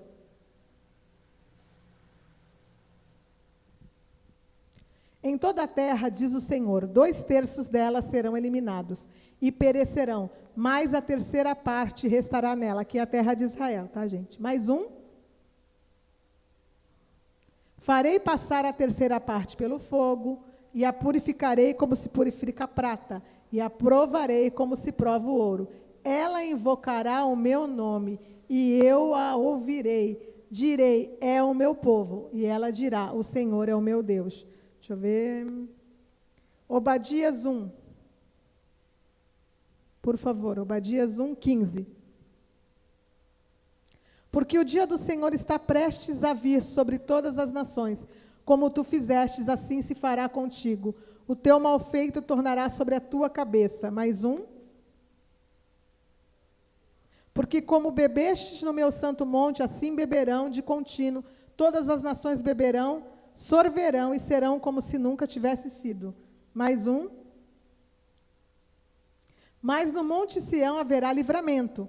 O monte será santo, e os da casa de Jacó possuirão as suas herdades. Mais um. A casa de Jacó será fogo, e a casa de José chama, e a casa de Esaú restolho. Aqueles incendiarão a estes, e os consumirão, e ninguém mais restará da casa de Esaú, porque o Senhor falou. Então Esaú será eliminado, ou a casa de Edom, né? Mas o povo de Israel, alguns serão salvos. Deixa eu ver se tem mais um. Mais um, por favor. Os de Neguebe possuirão o monte de Esaú. Neguebe é o deserto ali por perto de Israel, tá? Deixa eu ver. E os da planície, aos filisteus, possuirão também os campos de Efraim. E os campos de Samaria e de Benjamim possuirão a Gileade. Mais um. Acho que é o 21. Os cativos do exército dos filhos de Israel possuirão os cananeus até Sarepta. E os cativos de Jerusalém, que estão em Sefarade, possuirão as cidades do sul. Mais um. Salvadores hão de subir ao monte Sião, para julgarem o monte de Esaú, e o reino será do Senhor. Então, a gente está vendo aqui o cumprimento profético. Deixa eu só ver aqui, que eu acho que eu pulei. Põe Zacarias 9, 11. 9, 11. Deixa eu ver. Põe mais um, 9, 12. Deixa eu ver se é isso mesmo. Não, então eu acho que é Zacarias 12, 9. Zacarias 12, 9. Põe lá, 12, 9.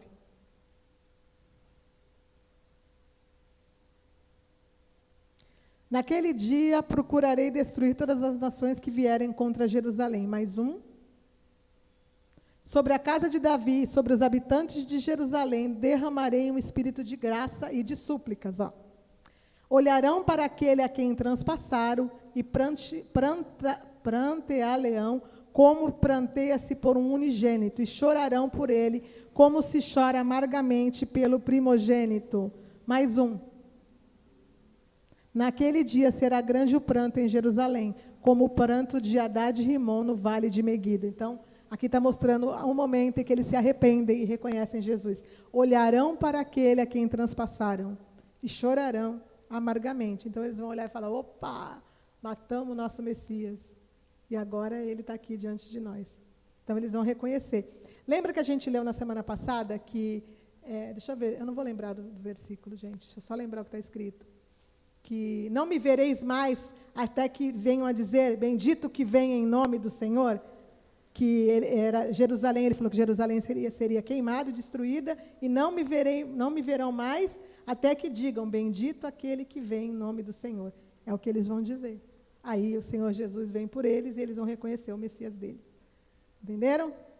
Então tá. É que eu já falei, se eu for colocar todos os versículos, quando chega no final assim, é todos juntos. Eu acabo não dando para colocar todos não, mas está dando para entender, né? Então tá, versículo 20 agora. 19 e 20. Mas a besta foi aprisionada, e com ela o falso profeta. Não, põe no 19. Eu não li o 19. Li o 19? E vi a besta, os reis da terra, assim, a gente leu, né? Com seus exércitos congregados para a peleja contra aquele que estava montado no cavalo e contra o seu exército. Então, eles estavam lá, estavam congregados diante de Jerusalém. Aí, põe o 20. Mas a besta foi aprisionada, e com ela o falso profeta, que com os sinais feitos diante dela seduziu aqueles que receberam a marca da besta e eram os adoradores da sua imagem. Os dois foram lançados vivos dentro do lago de fogo que arde com enxofre. Aqui é interessante, porque quando a gente vai lá no livro dos profetas e fala do anticristo, fala que ele vai ser morto, que ele vai cair morto, que ele vai ser transpassado, mas ele está dizendo que eles vão estar vivos. Aí você fica, como assim? É porque, assim como no julgamento do trono branco, que a gente vai ver já já, entendeu? As pessoas vão voltar para os seus corpos para ir para o lago de fogo, eles também. Eles vão voltar para os corpos deles, tipo, morreram, mas eles vão voltar para os corpos deles e vão ser lançados no lago de fogo, vivos. Entre aspas, né? Se isso pode ser vida, porque, na realidade, o lago de fogo é a segunda morte, né? É a condenação final. Então, vamos lá. Dentro do lago de fogo que há de com enxofre. Mais um. E os restantes foram mortos com a espada que sai da boca daquele que estava montado no cavalo. E todas as aves se fartaram das suas carnes. Interessante, né? Agora a gente vai lá para o capítulo 20. Vamos entender agora os julgamentos. Versículo 1. Capítulo 20, versículo 1. Então vi descer do céu um anjo que tinha na mão a chave do abismo e uma grande corrente. Lembra do abismo, da chave do abismo que foi dado para a estrela caída do céu, que é Satanás? Agora ela estava na mão do anjo, olha lá. Olha lá. Vemos aqui o anjo de Deus com a chave do abismo, a mesma que foi dada a Satanás, a estrela caída do céu, em Apocalipse 19, 1. Tá. Versículo 2, por favor, agora. Versículo 2, próximo. Ele segurou o dragão, a antiga serpente, que é o diabo e Satanás, e o prendeu por 1000 anos. Então, o anticristo e o falso profeta já foram para o lago de fogo. Mas Satanás, o dragão, ele foi amarrado. Olha lá, o anjo pegou ele, olha lá, e o prendeu por 1000 anos. Vamos entender o que é isso aqui. Versículo 3 agora. Lançou-o no abismo e fechou e pôs selo sobre ele, para que não mais enganasse as nações, até se completarem os 1000 anos. Depois disso, é necessário que ele seja solto pouco tempo. Então, 1000 anos é o milênio, o reinado do Senhor Jesus, a gente já sabe, que começa justamente quando ele desce e vence todo mundo. Ele prendeu Satanás por 1000 anos, mas ele vai soltar no final. Vamos entender por quê. Está lá no mesmo abismo, que ele vai abrir a porta lá e vai soltar os gafanhotos, né? Ele está lá no mesmo abismo. Vamos entender, ó. Agora será o dragão que ficará aprisionado no abismo durante o milênio, reino milenar de Jesus. Porém, será solto novamente por um tempo. Versículo 4, por favor, Edu. Vi também tronos, e nestes sentaram-se aqueles os quais foram dada a autoridade de julgar. Vi ainda as almas dos decapitados por causa do testemunho de Jesus. Lembra dos mortos em Cristo, decapitados, que morreram dentro da tribulação? Tá. Aqueles que morrem, né, que está dizendo que ia ter mártir também dentro da tribulação, tá. Por causa do testemunho de Jesus, bem como por causa da palavra de Deus. Aqui são almas, está bem escrito ali, ó. Tantos quantos não adoraram a besta, nem tampouco a sua imagem, e não receberam a marca na fronte nem na mão, e viveram e reinaram com Cristo por 1000 anos. Então, eles serão ressuscitados, e viveram, olha lá. Então, eles vão voltar para os seus corpos, assim como os mortos lá no arrebatamento, que voltam para os seus corpos, eles também vão voltar. Só que eles vão voltar para entrar vivo no milênio, não vão ser transformados. Corpo, carne e osso, vão passar a viver no milênio. Entendeu? Vivendo em carne. A igreja não está em carne, né? Vai estar transformada, a esposa de Cristo tem corpos glorificados. Mas eles não, eles estarão em carnes mesmo. Entendeu? É o que está escrito ali para nós. Então tá. Vamos ler aqui, ó. Aqui se cumpre a profecia que a igreja julgará as nações, os tronos, né, que foram colocados lá para julgar. 1 Coríntios 6:2. Põe lá, Du, 1 Coríntios 6:2. Hoje está extenso, né, gente? Mas está interessante, não está? Ou não sabeis que os santos hão de julgar o mundo? Ora, se o mundo deverá ser julgado por vós, sois acaso indignos de julgar as coisas mínimas? Deixa eu ver se tem mais um. 3, mais um. Não sabeis que havemos de julgar os próprios anjos, quanto mais as coisas desta vida. Então, os tronos e aqueles que foram dados a autoridade de julgar. E, na sequência, a ressurreição dos mortos, por amor de Cristo, dentro da tribulação, que vão estar no milênio. Apocalipse 14:13. Põe lá, Apocalipse 14:13. Então ouvi uma voz do céu dizendo, escreve, bem-aventurados os mortos que desde agora morrem no Senhor. Sim, diz o Espírito, para que descansem das suas fadigas, pois as suas obras os acompanham. Então, esses aqui que estão sendo ressuscitados lá no final, que foram decapitados ou mortos dentro da tribulação, deram a vida por Jesus e vão ressuscitar para entrar no milênio vivos. Tá. Deixa eu ver aqui. Deixa eu virar.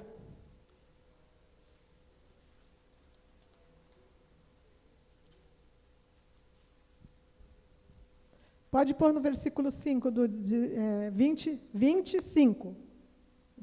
Capítulo 20, versículo 5. Agora tem que falar com calma.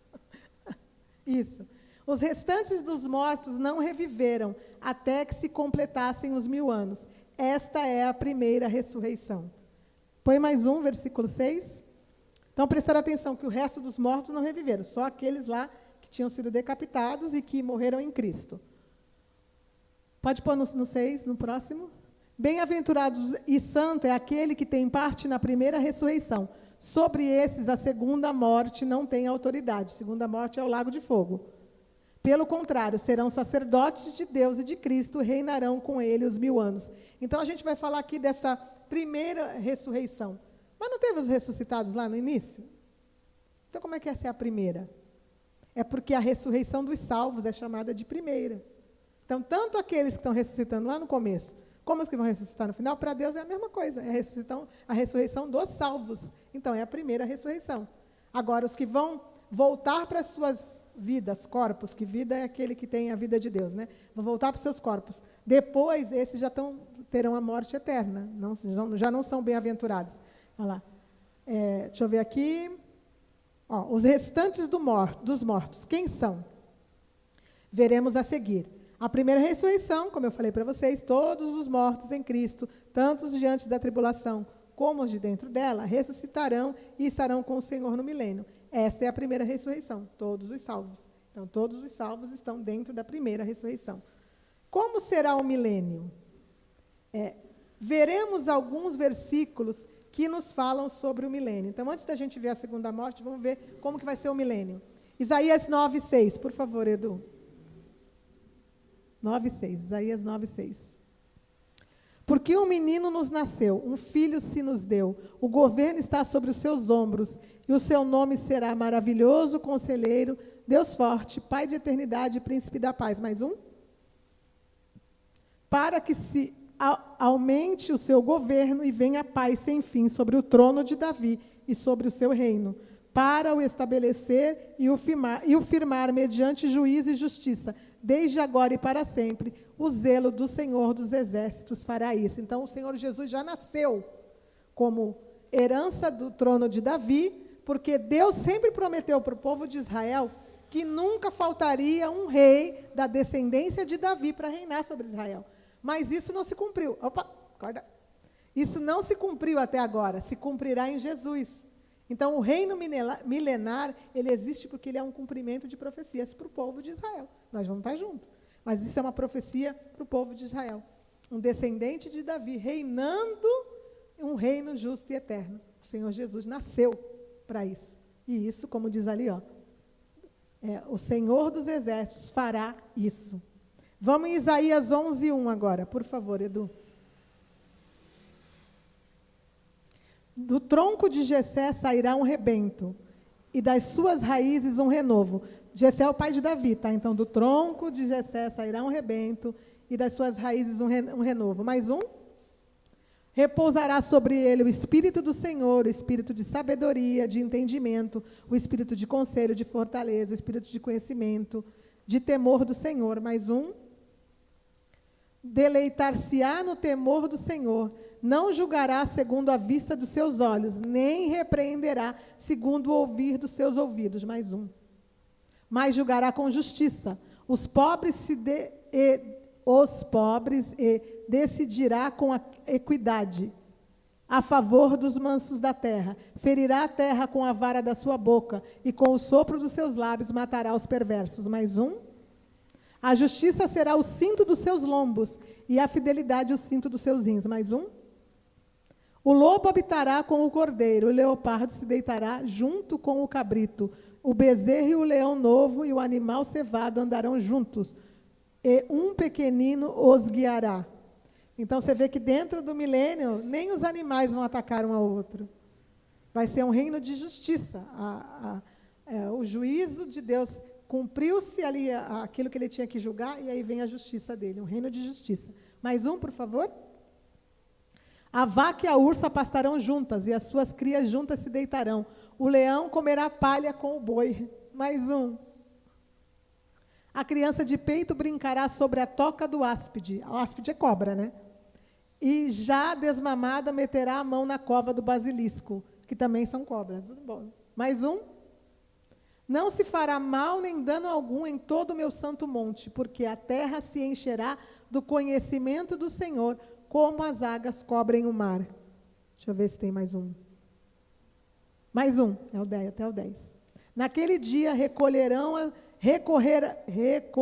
as nações à raiz de Jessé, que está posta por estandarte dos povos. A glória lhe será morada.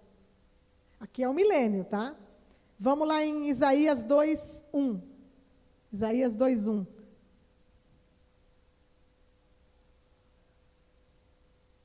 Palavra que em visão veio a Isaías, filhos de Amós, a respeito de Judá e de Jerusalém. Mais um. Nos últimos dias acontecerá que o monte da casa do Senhor será estabelecido no cimo dos montes, e se elevará sobre os outeiros, e para ele afluirão todos os povos. Mais um.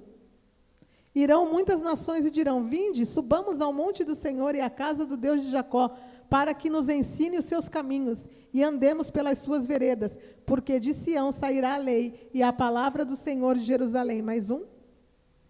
Ele julgará entre os povos, e corrigirá muitas nações. Estas converterão as suas espadas em relhas de arado, e as suas lanças em podadeiras. Uma nação não levantará a espada contra outra nação, nem aprenderão mais a guerra. Mais um. Vinde, ó casa de Jacó, e andemos na luz do Senhor. Agora vai em Daniel 7:13. Vocês estão vendo como vai ser bom, né? Mas a gente vai ver já um caos. Espera aí. Eu estava olhando nas minhas visões da noite, e eis que vinha como as nuvens do céu, um como o filho do homem, e dirigiu-se ao ancião de dias, e o fizeram chegar até ele. Mais um. Foi-lhe dado domínio e glória, e o reino para que os povos, nações e homens de todas as línguas o servissem, e o seu domínio é domínio eterno, que não passará, e o seu reino jamais será destruído. Agora vai em Zacarias 14:16.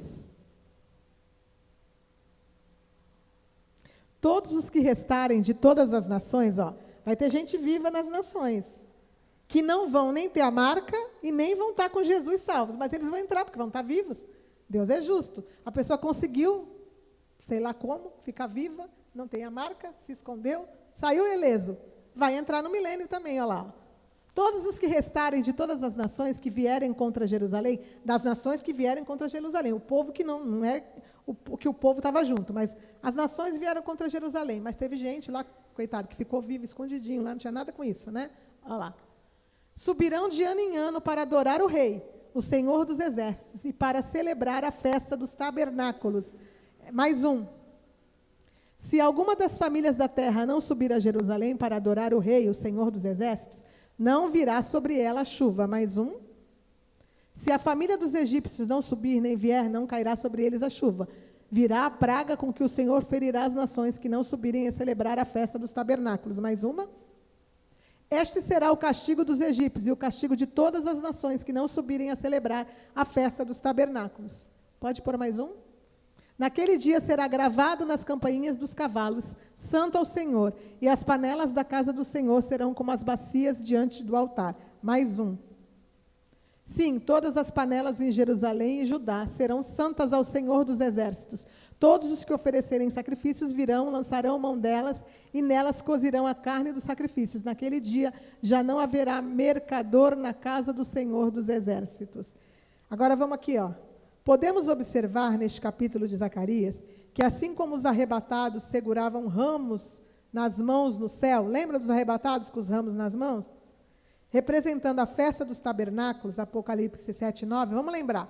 Vai lá, Apocalipse 7:9.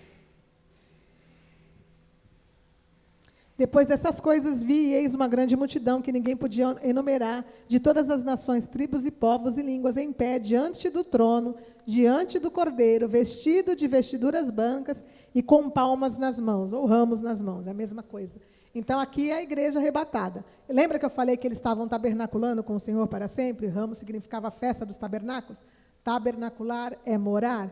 Então, aqui, vocês viram ali que vai ter a festa dos tabernáculos, lá no milênio, né? Que o povo que não for lá adorar o Senhor vai, não vai chover na terra deles, azar, né? Estão desobedecendo. Por quê? Porque todo o povo da terra estará tabernaculando com o Senhor. Então, a festa dos tabernáculos será a festa que será comemorada ainda dentro do milênio. Então, tá.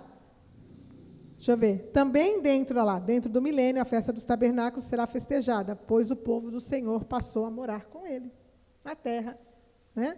Versículo 7, capítulo 20, versículo 7. Vamos continuar. Quando, porém, se completarem os 1000 anos, Satanás será solto da sua prisão. Mais um. E sairá a seduzir as nações que estão nos 4 cantos da terra, Gog e Magog, a fim de reuni-las para a peleja. O número desses é como a areia do mar. Agora me fala. 1000 anos. Vai nascer gente. Vai ter o povo que entrou lá das nações, vai ter o povo ressuscitado, vai ter o povo de Israel, os salvos que vão entrar. Então, vai ter gente viva de carne e osso, vai ter filho, vai ter neto, bisneto, tataraneto, 1000 anos. Vai nascer gente aberta, porque 1000 anos nasce muita gente, né? Vai ter gente ainda que, com um reino desse de justiça, vai se rebelar. Pode uma coisa dessa? Não, é incrível, não é? E aí Satanás é solto para seduzir, por quê? Porque Deus precisa limpar a eira, gente. Ele precisa tirar Ele não matou ninguém, mas ele vai precisar resolver. Quem quis ficar de boa, aceitou o reino de Jesus, ok. E quem não quis? Olha lá, como a areia do mar ainda vão ser seduzidos. Ali está dizendo Gog e Magog, vamos entender. Satanás é solto e sairá para seduzir aqueles que, assim como os servos de Gog e Magog, Gog da terra de Magog, que é o anticristo, né? A gente já viu, dentro da tribulação, se rebelarão contra o Senhor, possuindo o mesmo espírito. Então, o mesmo espírito ainda vai estar nas pessoas, assim como Gog da terra de Magog e os servos dele se rebelaram contra o Senhor. Mais uma vez, vão ter gente se rebelando contra o Senhor. Porém, assim como Satanás será derrotado, eles serão destruídos pelo Senhor. Vamos ver? Versículo 10. Põe no 9 isso. Marcharão então pela superfície da terra e sitiarão o campamento dos santos e a cidade querida. Eles vão marchar e vão tentar ir lá atacar a cidade querida. Aqui é Jerusalém, a Jerusalém da terra, porque o Senhor Jesus vai reinar de Jerusalém. Olha lá, a cidade querida e o acampamento dos santos. Nós, a igreja, os santos, né? Eles vão tentar, mas não tem conversa lá. Desceu, fogo do céu e os consumiu. Não tem conversa. Agora Deus não vai ter papo. Ele está limpando a eira. Quem está torto? Quem traiu? É você? Então taca fogo em todo mundo, pronto, acabou. Resolvemos o problema. Está resolvido, não tem mais problema. E não vai ter mais ninguém torto. Acabou. Quem quis Jesus? Ok. E quem não quis? Vai ser consumido com fogo. Então, vamos continuar. Versículo 10 agora. O diabo, o sedutor deles, foi lançado para dentro do lago de fogo. Agora ele foi para o lado de fogo também, olha lá. E enxofre, onde já se encontram não só a besta, que é o anticristo, como também o falso profeta, e serão atormentados de dia e de noite pelos séculos dos séculos. Então, eternamente também. Acabou a festa deles, né? Até que enfim, né? Então tá. Está no versículo 10, agora vai no 11. Vamos ler aqui, ó. Satanás, o anticristo e o falso profeta ficarão eternamente no lago de fogo, sendo atormentados. Agora o 11, por favor. Vi um grande trono branco, e aquele que nele se assenta, em cuja presença fugiram a terra, o céu, e não se achou lugar para eles. Então, acabou o milênio agora, gente. Agora vai começar os andamentos para a eternidade, que a eternidade vai ser uma coisa diferente que a gente vai ver na semana que vem. Mas vamos ver o que vai acontecer antes aqui, ó. Mais um, por favor, Edu. O 12. Vi também os mortos, os grandes e os pequenos, postos em pé diante do trono. Os restantes dos mortos que não tinham ressuscitado. Agora, são eles. Todos os que morreram, agora vão ser julgados, ó. Então se abriram os livros. Ainda outro livro, o livro da vida, foi aberto. E os mortos foram julgados segundo as suas obras. Então, eles voltam para os corpos para serem julgados. Conforme o que se achava escrito no livro. Então, agora veremos os restantes dos mortos e o julgamento do trono branco. Então, esse é o julgamento dos mortos, todos de eternamente. Todos que morreram sem Jesus estarão sendo julgados nesse dia. Desde o início, tá? Então, tá, vamos lá no versículo 13 agora. Deu o mar os mortos que nele estavam.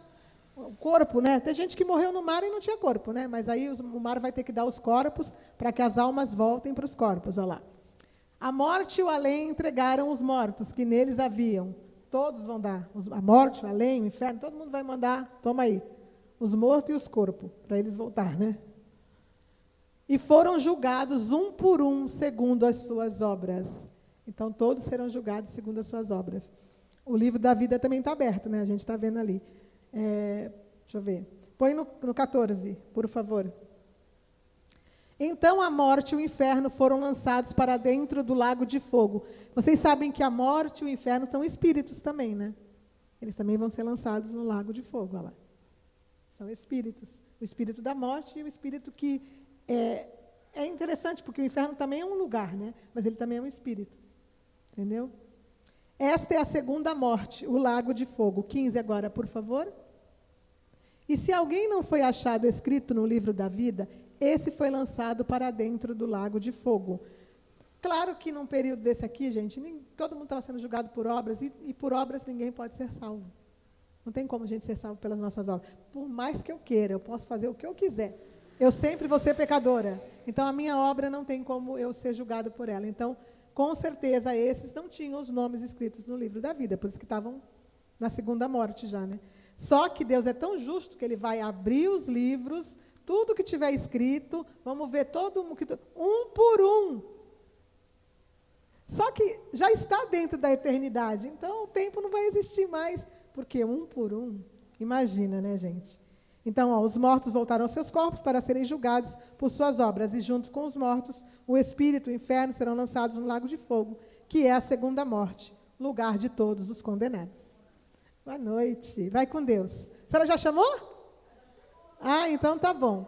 Então, gente, chegamos ao final do capítulo 20. Na semana que vem, 21 e 22, chegamos ao final do estudo e a gente vai ver a eternidade.